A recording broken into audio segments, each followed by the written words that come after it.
Bogotá tiene cientos de historias que hacen que la capital tenga momentos emblemáticos, sucesos bastante importantes, relatos que se deben contar o lugares que hacen de la capital un lugar histórico. Por eso es que el día de hoy hablaremos de la cafetería más antigua de Bogotá y uno de los lugares más emblemáticos de la ciudad, en donde Jorge Eliezer Gaitán tomó su último vaso de agua antes de su asesinato. Así que bienvenidos a un nuevo videillo guapetón, chusco, fácil y sencillo para toda la familia.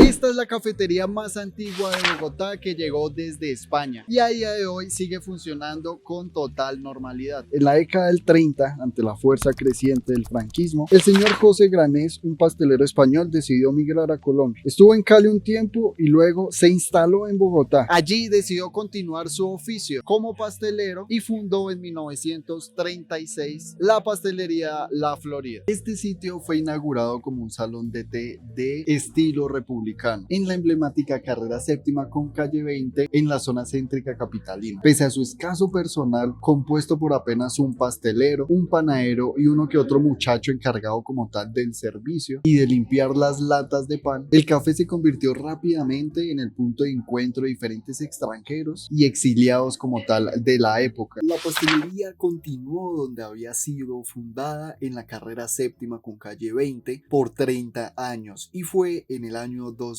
cuando el empresario Arturo Calle, dueño de la propiedad donde se encontraba ubicada la pastelería, les pidió desalojar el local para montar una de sus tiendas de ropa. En ese momento estaba complicada la situación en esta cafetería, pero un inglés llegó días después a ofrecer esta casa, que es donde actualmente se encuentra la pastelería, y se la vendió al señor Eduardo Martínez, dueño en este momento de este lugar, y el cual pagó más de 700 millones para conservar como tal esta tradición familiar. Actualmente acá se encuentra esta cafetería, una cafetería de 3 pisos, que en sus paredes tienen diferentes fotografías de lo que fue esta gran pastelería y de lo que sigue siendo, diferentes recortes de periódicos, revistas y demás que pues hablaban de esta emblemática cafetería, ya que hace parte de la historia de Bogotá y claramente del centro de Bogotá, en donde se vivieron la mayoría de cosas importantes acá, o pues desde donde inició como tal la capital.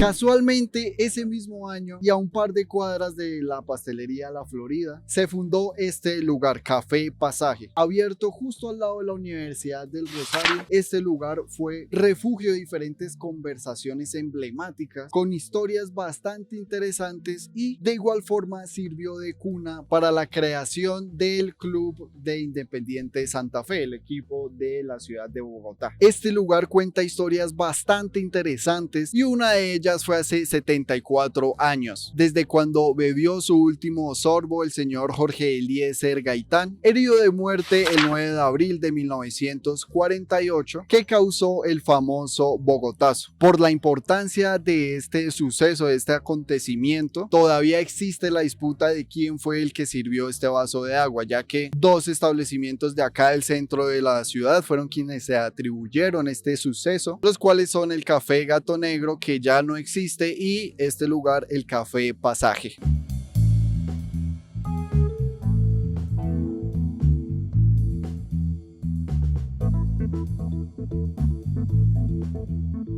Estando ya aquí adentro del Café Pasaje, creo que torna un ambiente ya más como a un tipo de barcillo un poco, en donde claramente diferentes personas vienen a convivir. Sin embargo, continuando con la historia y refiriéndonos al ambiente que se vive, cabe resaltar que los cafés en el siglo XX eran espacios para varones, para estudiantes, periodistas, políticos, comerciantes, la mayoría hombres. No es que las mujeres tuvieran la entrada como tal prohibida en este lugar, sino que por la sociedad capitalina que se vivía había en ese momento, era importante que las mujeres guardaran como tal modestia, no opinar en voz alta, no estar rodeada de varones en espacios públicos. Estos pues obviamente eran leyes, por decirlo así, de la época pasada, del siglo XX, en las diferentes cafeterías de la ciudad. Y es que este negocio, que se encuentra en la planta baja del que hoy se llama Edificio Santa Fe, no estaba frente a la plazoleta del Rosario. En su lugar estaba su edificio gemelo, separado por un estrecho caminito denominado Pasaje Santa Fe. Además de las diferentes tertulias sobre política y cultura que se vivían en este lugar, el Café Pasaje era un sitio específico para las diferentes apuestas deportivas y pues los deportes que se vivían en ese momento. El deporte en específico que se vivía en ese momento era la carrera de caballos, pero pues de igual forma iban varios aficionados o diferentes aficionados de otro deporte que hasta ahora llevaba 2 décadas en el país,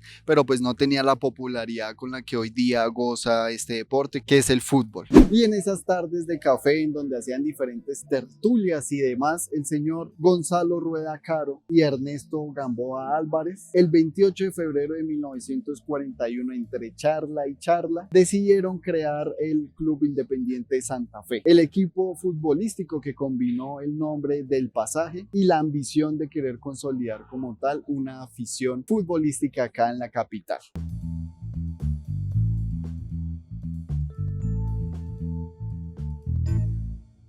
De igual forma, es importante recalcar que